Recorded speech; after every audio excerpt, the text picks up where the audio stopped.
Plusieurs attaques terroristes dans la zone des 3 frontières. Le premier bilan fait état d'une 50aine de morts. Reprise d'Ebola en Afrique centrale. De nombreuses villes touchées dans la région des Grands Lacs. L'OMS déclare l'état d'urgence. Réchauffement climatique, la sécheresse menace une dizaine de pays, de l'Atlantique à la mer Rouge. Nouvelle édition sur France 24, bienvenue à tous. Et d'abord, commençons sur cette sécheresse dramatique causée par le réchauffement climatique. Stop. Pause. L'information, ce n'est pas seulement ça. Un défilé de mauvaises nouvelles, déprimantes et anxiogènes. Pourtant, à France 24, comme dans presque tous les médias, c'est ce que nous privilégions. Et après, on s'étonne que les journalistes exercent l'un des métiers les plus impopulaires au monde. C'est peut-être démoralisant, mais c'est l'actu. On ne va pas faire l'actualité de bonnes nouvelles. D'accord. Mais nous ne sommes pas non plus obligés de nous focaliser sur les problèmes. Nous pouvons aussi trouver des solutions et les raconter. C'est ça le journalisme de solution, le JOSO.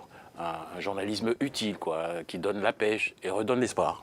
Ouais, un journalisme bisounours, quoi. Non, un journaliste a deux yeux. Il ne s'agit pas de nier les mauvaises nouvelles, mais de rééquilibrer l'information. En fait, on peut toujours traiter l'information de deux façons, comme on l'a toujours fait, ou de façon JOSO. Ah oui, et comment je fais pour rééquilibrer des reportages qui racontent la réalité de la sécheresse ? Le Somaliland est l'épicentre d'une sécheresse qui touche toute la corne de l'Afrique. 17 millions de personnes sont menacées de famine. À El Carmo, c'est le jour de passage de la clinique mobile.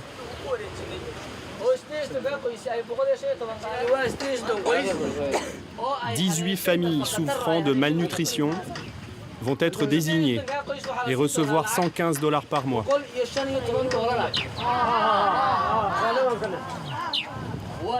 Arrivé en mars, l'ONG Save the Children avait prévu de rester 5 mois.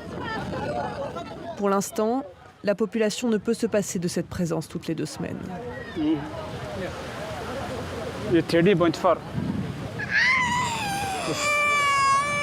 Voilà, c'est peut-être ça ton journalisme de solution, donner $122 par mois à 18 familles souffrant de malnutrition ? Non, c'est important de rendre compte des drames et de présenter ceux qui y font face. Mais l'urgence humanitaire, comme son nom l'indique, ce n'est pas une solution à long terme.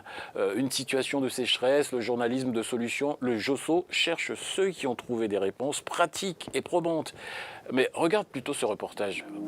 Au Sénégal, la déforestation est un fléau. Pour laisser place à l'agriculture, pour se chauffer ou à cause du trafic illégal de bois, environ 40 000 hectares de forêts sont coupés chaque année dans le pays. En disparaissant, ces forêts ne jouent plus leur rôle de protection des sols. Et donc, malgré la déforestation et l'érosion de ces sols, certains arbres ont réussi à pousser. Déjà parce que la nature a le pouvoir de se régénérer toute seule. Même s'il n'y a pas les feuilles là, même s'il n'y a pas les branches, les racines ne sont pas mortes. La régénération naturelle assistée, c'est le deuxième moyen qui permet à la végétation de revenir. Regardez cet arbuste, il ne grandira pas plus. Mais si on applique les principes de la régénération naturelle assistée, on peut le faire devenir un arbre. Il faut d'abord sélectionner sur cet arbuste la tige qui semble la plus résistante. Puis on va la recéper, c'est-à-dire qu'on ne va garder que cette tige et couper toutes les branches autour. Le but, que les nutriments qui viennent de la terre se concentrent sur ce rejet et lui permettent de grandir plus vite.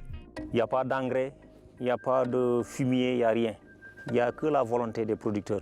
La méthode ne requiert pas plus d'eau que celle de la saison des pluies, car ces plants sont déjà acclimatés à l'aridité de la zone.